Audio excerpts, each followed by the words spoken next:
Are you advising Pastor Kibuloy to surrender as a senator po? Yes, kasi meron naman warrant talaga galing sa korte. We cannot hide forever.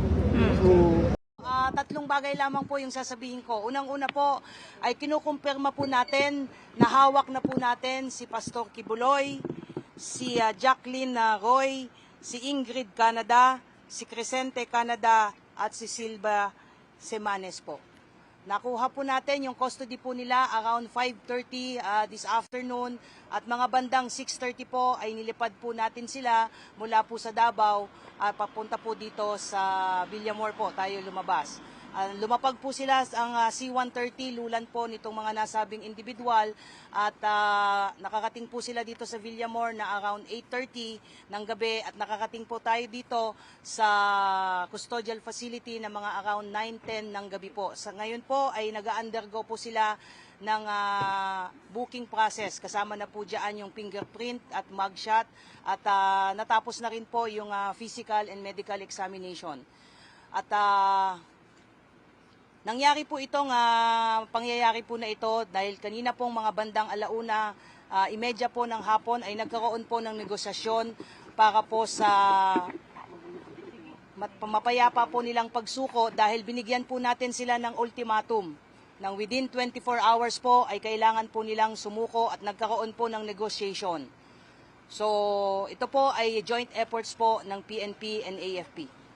Maraming salamat po. Ba ng sila sa loob ng Kingdom of Jesus Christ sumuko o doon po mismo sumuko? Yes po. Apo. Sa loob po ng KOJC compound po natin sila nakuha. Ma'am, dito sa loob ng PNP Custodial Center, magkakasama po sila sa isang kwarto? Paano po mangyayari? Wala pa po tayong detalye po dyan. Maraming salamat po, yun lamang po. May mga susunod na mangyayari po.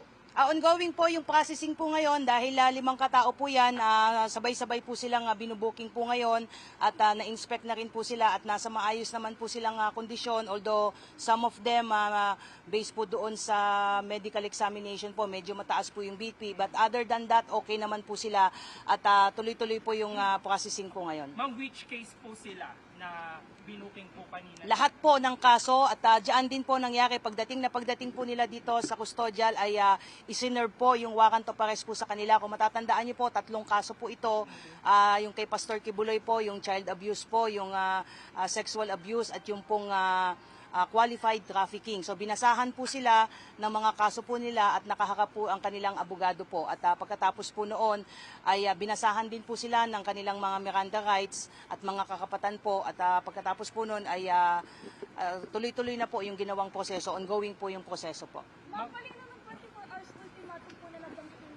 Nagbigay po ang PNP po ng ultimatum po na sumuko po sila, otherwise po ay papasukin na po natin yung isang particular building na hindi po tayo pinapayagan pong pumasok. So nagkaroon po ng negotiation ang PNP na kinatawan po ng intelligence group at ISAP, pinagtulungan po ito that led to the peaceful surrender po ni na Pastor Kibuloy at 4 pa at nagpapasalamat po tayo doon sa naging mapayapa pong at least nitong proseso po na ito. Ma'am, saan in particular sila ma'am nagtago?